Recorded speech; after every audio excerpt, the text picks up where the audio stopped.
Ever wonder why receipts fade in the sun or how fireworks get their color? What if I told you that the popcorn bag you put in the microwave has a little metal lining inside? It turns out everything in your daily life, the things you touch, wear, use every day, has chemistry inside of it. And it's not the lab coat kind. I'm talking about the everyday stuff like in your fridge or in your shampoo or when it rains outside. In this video, we're breaking it all down, the science behind everyday objects. From how shampoo lifts grease off your scalp or why apples turn brown.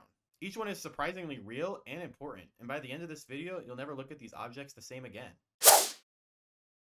When you're popping a microwave bag, it doesn't look high-tech, but they contain a tiny little secret. There's a thin layer of metal built into the paper. This metallized film is usually called a susceptor. It's usually a coating of aluminum on plastic. So why do we put the metal in the microwave?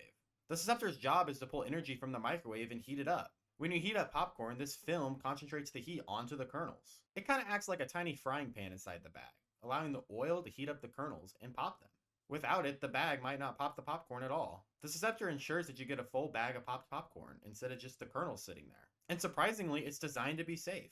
The metal is extremely embedded in the material, so it wouldn't spark like a crumbled piece of foil that you threw in there. So next time you pop microwave popcorn, you'll know that there's a tiny little piece of chemistry hidden inside of it.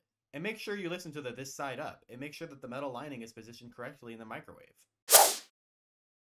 Most of us love the fresh smell after a rainstorm, but what exactly are you smelling? And that scent even has a name. It's called petrichor, and it comes from a mix of natural chemicals in the air. One key ingredient is geosmin, the compound made by soil bacteria. When the rain hits the ground, it launches these tiny particles into the air. So basically, the rain taps these soil microbes that launch into aerosol bursts, and then it carries the aroma to your nose. And geosmin has a really earthy smell, and our noses are really sensitive to it. We can detect just parts per trillion.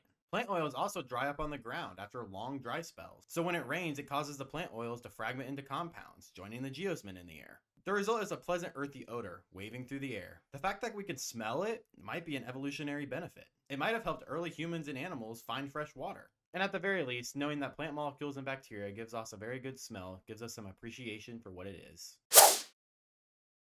Have you ever wondered how shampoo cleans your hair? The answer is in its molecules. Shampoo contains surfactants. They're two-sided cleaning molecules. One side of the surfactant is hydrophilic.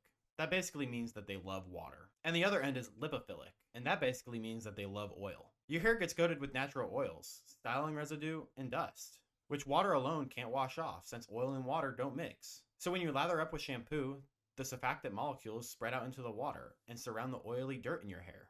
The oil-loving tails stick to the greasy sebum and trap it. When they trap it, they're in tiny little spheres called micelles, while the water-loving heads face outwards into the water. By doing this, the shampoo lifts oily dirt from your scalp, causing it to turn into little droplets that can be rinsed away. So basically, shampoo acts as tiny little grease magnets. And thanks to this smart chemistry, your hair comes out clean. Have you ever grabbed an old paper receipt just to find out that it was blank or faded? Those receipts aren't printed with normal ink. They use thermomatic chemicals. So when the paper is heated, the heat causes a chemical reaction. Dye and developer cause a colored compound to basically print the text without any ink. And that's how registered receipts emerge instantly from heat. But the cause is that the print can sometimes blur or distort over time. The dyes can revert or even darken further when exposed to heat, light, or even oils from your skin.